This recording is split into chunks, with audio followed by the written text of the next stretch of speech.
Hey everybody, welcome back to True Crime Break. In this episode, we're going to be discussing the case of Antoinette Frank, a police officer from New Orleans who committed a triple murder in the 90s.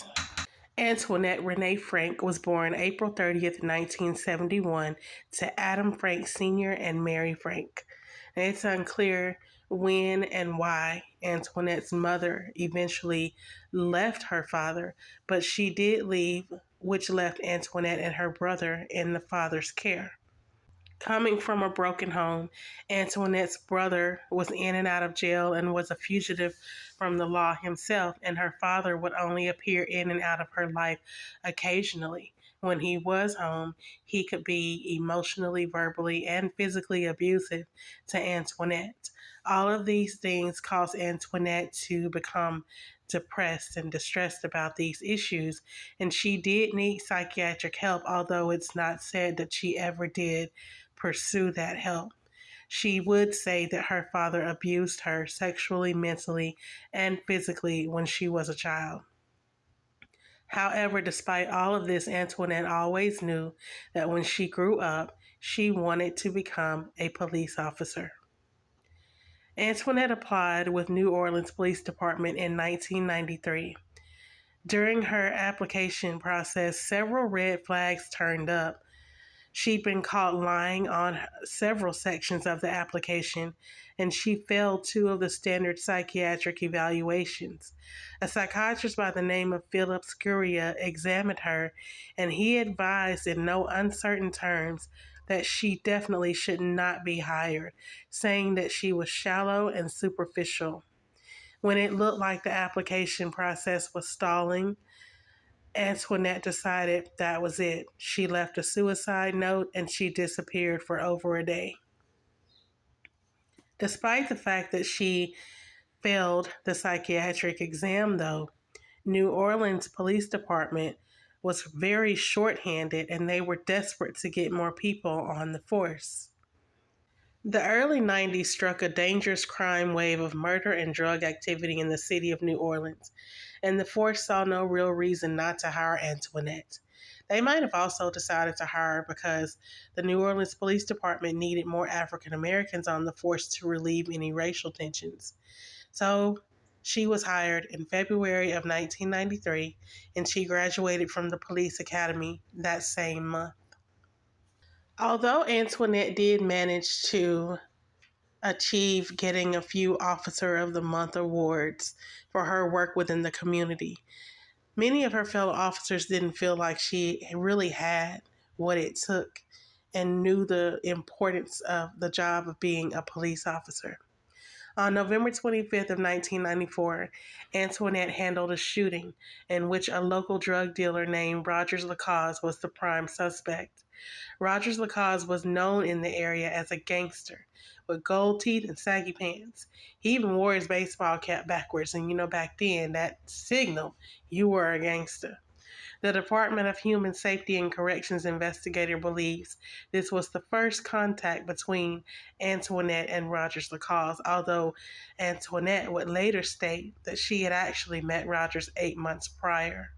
The association between Antoinette and LaCaze became noticeable when officers witnessed LaCaze driving Antoinette's Ford Torino, and they saw him moving her police unit while she was investigating an incident. During one occasion, LaCaze even accompanied Antoinette on a complaint call where he introduced himself as a trainee. When her fellow officers started complaining to superiors about Rogers and her superior officers questioned her, she lied and said that she was just trying to help him. She was helping him, all right. She was helping herself to whatever he had to offer in between them thighs, honey, because it was even rumored that they were getting it on in her police cruiser sometimes while she was on the job. So at some point, Antoinette wanted to earn more money, so she and a fellow officer, Ronald Williams, were hired at this Vietnamese restaurant to provide security. And the restaurant owners, the Vu family, they thought really highly of Antoinette at first, even loaning her money when she needed it. And they would also give her free food and allow her to come in and eat whenever she wanted to, sometimes even if she was not on the clock. They claimed that she was a real sweet woman up until that night where she decided to rob them, and they loved both her and Officer Ronnie Williams. When it was her birthday, they even brought her presents. So, sometime in late February of 1995, that's when Antoinette started bringing Rogers LaCaze around the restaurant. And she actually introduced LaCaze to the Vu family as her nephew. So they would eat there often when Antoinette's shift was over. But at some point, Antoinette started to get angry because the Vus were allowing her partner Ronald to work more hours, therefore giving him more money. And she didn't like that.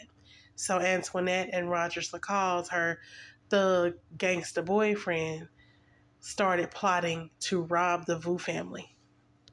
Antoinette became madly in love with LaCaze, and she would do anything that he asked her to do. When she was questioned why she would continue a relationship with him, knowing that he had been involved in dealing drugs and shootings in the past, she said that she was not going to stop associating with him just because he had a past. So there were two men by the name of John Stevens and Anthony Wallace who testified that they were at a party where they met Rogers LaCaze on February the 4th, 1995. As the two were leaving the party, a verbal altercation between Stevens and LaCaze ensued. Wallace suggested that they should just leave, so the two men got into a car and they drove away. Several blocks over, at that time, a police officer pulled the car over. Antoinette, in her police uniform, got out of the squad car and ordered both Wallace and Stevens to get out and walk around to the back of the car. At that time, Wallace said that he saw LaCaze get out of the police cruiser and noticed that he was holding a weapon. According to Stevens, when he noticed that, they began fighting, and at some point, Wallace rushed LaCaze, and they fell to the ground. At that point, Stevens and Antoinette then both jumped into the fight as well, and at some point, the gun went off. Now, Stevens says that he began running, and that's when another man appeared, and he grabbed LaCaze and Wallace to try to break them up.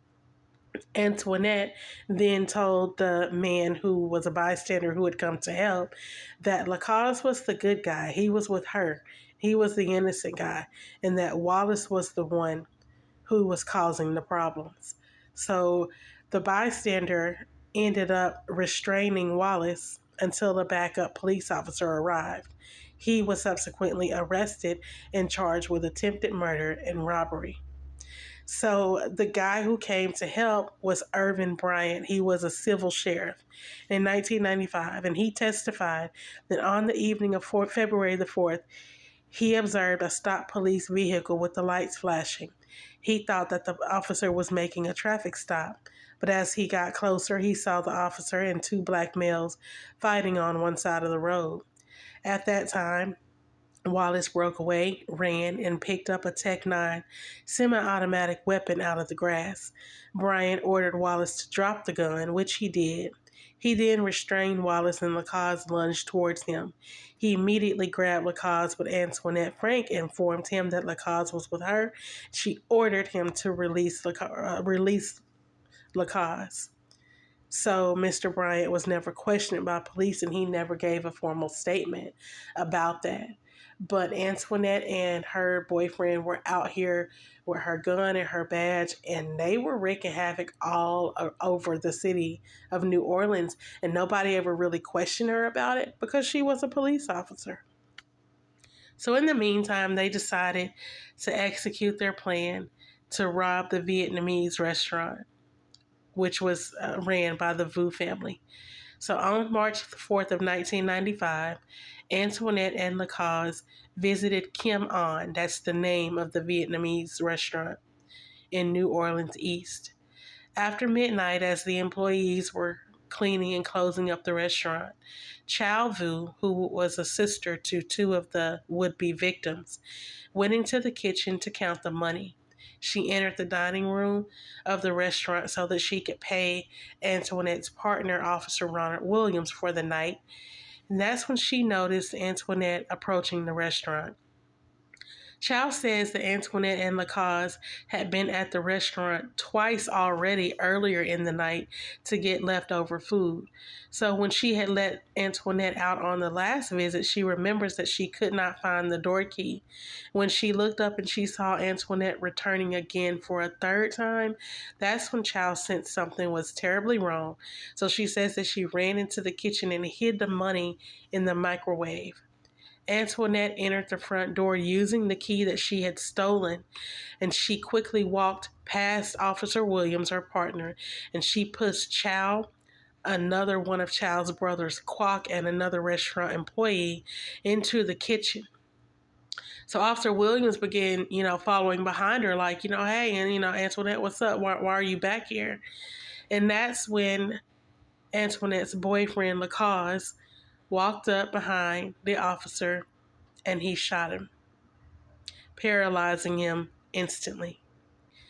Frank turned her attention back to, trying to demand that the employees tell her where the money was. But when she heard the gunshot, she turned around to, go back and try to see what happened. So Chow, Kwok, and the employee hid in the rear of a large walk-in cooler in the kitchen, turning out the lights as they entered. They didn't know the whereabouts of Chow's and Kwok's other sister and brother, Ha and Kwong, who had both been sweeping the dining room floors when Antoinette re-entered the restaurant. From inside the cooler, Chow and Kwok could partially see the kitchen and the front part of the restaurant. Chow initially could see Frank looking for something in the kitchen. So as Antoinette moved out of Chow's line of vision, additional gunshots were fired. Kwok observed Antoinette searching where the Vus usually kept their money. Kwok then says that he saw Antoinette walk to the part of the kitchen where the bodies of his brother and sister were later found. Antoinette and LaCaze were shouting and demanding, "Where's the money? Where's the money?" Ha and Kwong did not know where Chow had hidden the money. 21-year-old Ha was shot 3 times as she knelt pleading for her life, and 17-year-old Kwong was shot 6 times in addition to being pistol whipped. After Antoinette and LaCaze fled the premises, Kwok emerged from the cooler and he ran out the back door of the restaurant to a nearby friend's home to call 911 and report the murders. Chow tried frantically to call 911 on her cell phone, but since she was, hiding inside the cooler, she couldn't get a signal. Antoinette dropped off LaCaze at a nearby apartment complex, and they knew that they had left witnesses behind. Antoinette then heard the 911 call on her police radio, saying that an officer was down at the Kim restaurant. So she then returned to the scene, parked in the back of the building, and entered through the back door of the restaurant. She made her way through the kitchen into the dining room, where Chow was waiting for help at the front door. Chow bolted through the restaurant's front door once she saw officers arriving, and at that same time, Antoinette immediately identified herself to the other officers as a police officer. That's when Chow looked up and she told Antoinette, "I know what you did. You did it." And she cried to the officers, telling them that Antoinette was the one who had committed the crimes. Chow and Antoinette were questioned in detail, seated at different tables. Antoinette was taken to police headquarters for additional questioning, where she later confessed to the crimes along with LaCaze. They were each charged with first-degree murder. Unfortunately, Antoinette's partner, Officer Williams, did not live. LaCaze had shot him in the head. He also shot him in the spine. And in addition to shooting him, he robbed him, stole his wallet, and left him lying there. Antoinette Frank and Rogers LaCaze were indicted by an Orleans Parish grand jury on April 28, 1995. They were tried separately, and LaCaze was tried on July the 17th through the 21st of 1995. He was found guilty and sentenced to death. What seriously damaged LaCaze's asserted innocence was that he had used Officer Williams' Chevron credit card at a Chevron station in Gretna just minutes after committing the murders at the Kim On restaurant. Antoinette's trial began on September the 5th of 1995. The jury returned a guilty verdict on all counts. Along with Rogers LaCaze, she was recommended the death penalty. She was sentenced to death on October 20th, 1995, and sent to death row at the Louisiana Correctional Institute for Women in St. Gabriel, Louisiana, where she has been living on death row ever since. As police investigated more into Antoinette's life and her past, it was speculated that her brother had probably taken part in the robbery and the murders at the Kim On Vietnamese restaurant, but he later denied that. As for Antoinette's father, who she said was in and out of her life, she had told one of her fellow officers that her father had left one day and suddenly just went missing, and she didn't bother looking for him. Later on, though, after the murders, a skeleton of an unknown male was found under Antoinette Frank's house, leading to speculation that she may have killed her father and buried him there. Following the murders, the Vu family's restaurant remained open at the same site of the tragedy. However, Hurricane Katrina damaged the restaurant in 2005, and post-storm looters stole jewelry which Ha and Kwong had been wearing when they were killed. After that, Chow Vu and his mother, Nunez, sold the old location and reopened in Haharan, Louisiana, moving the residents to Metairie, where they said they felt more safe. Antoinette Frank's case was featured in an episode of Deadly Women titled Born Bad on the ID channel. There was also a made-for-TV movie done about Antoinette's case. It premiered on TV1, and the name of the movie is Blood on Her Badge. So if you want to check it out, it was actually very good. I watched it, and it chronicles almost to the T Antoinette's case. I would advise you to go and watch that if you're more interested. So as of September of 2023, Antoinette has been a prisoner for 28 years, and she's held in conditions of solitary confinement, and she is currently, I do believe, the only woman now who is left on death row in Louisiana. There was a doctor who actually did an interview with Antoinette since she's been in prison. Her name is Dr. Sarah Dealin. And she says that she held a interview with Antoinette in which she learned so much about her awful childhood and the abuse that Antoinette suffered. So the psychiatrist was hired by Antoinette's new defense lawyers, again, hoping that she can get an appeal and at least get off of death row. It's unlikely that she's ever going to be released from prison, but at least to have the death sentence vacated. So as Dr. Zealand interviewed Antoinette, she says for over 7 hours. Eventually, Antoinette told her story. She told her that the beatings began at a very early age and that her father, Adam Frank, was a Vietnam veteran. He had PTSD, and he himself may have been a victim of an incestuous abuse as a child. So Antoinette went on to say that her father would beat her, not just her, but her mother, her brother, that the father would beat all of them often.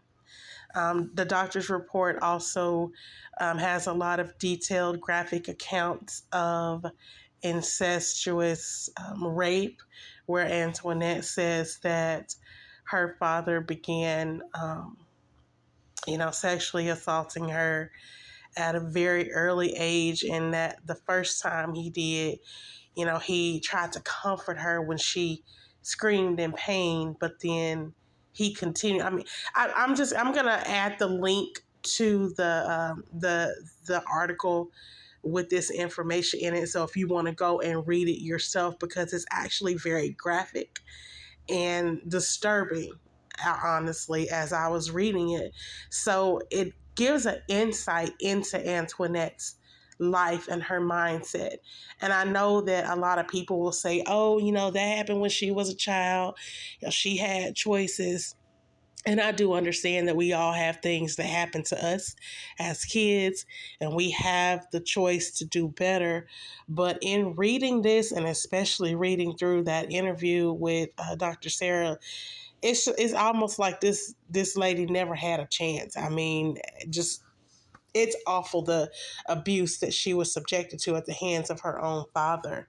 And then, especially once her mother left, then Antoinette being there was almost like, she said, a punishment for the mother leaving. Antoinette says that her father had gotten her pregnant and that there were abortions. I have to just go and read. I'm going to put the link, like I said, to that interview if you want to read it. But I would love to hear your thoughts below on, do you believe that a person's childhood, in this case, people like Antoinette who go on to commit horrible, awful, brutal crimes, do you believe that their childhood plays a factor in that? Or is it just that's a choice that she made? I personally, I can't say I feel sorry for her, but I do feel that with everything that she went through, like I said, what other real choice in life was she gonna have? All she knew was hurt, pain, struggling, and I guess that's just how her life played out. But I would love to hear your comments below. Don't forget to like and subscribe to my channel. And in the meantime, you all continue to be safe and be blessed.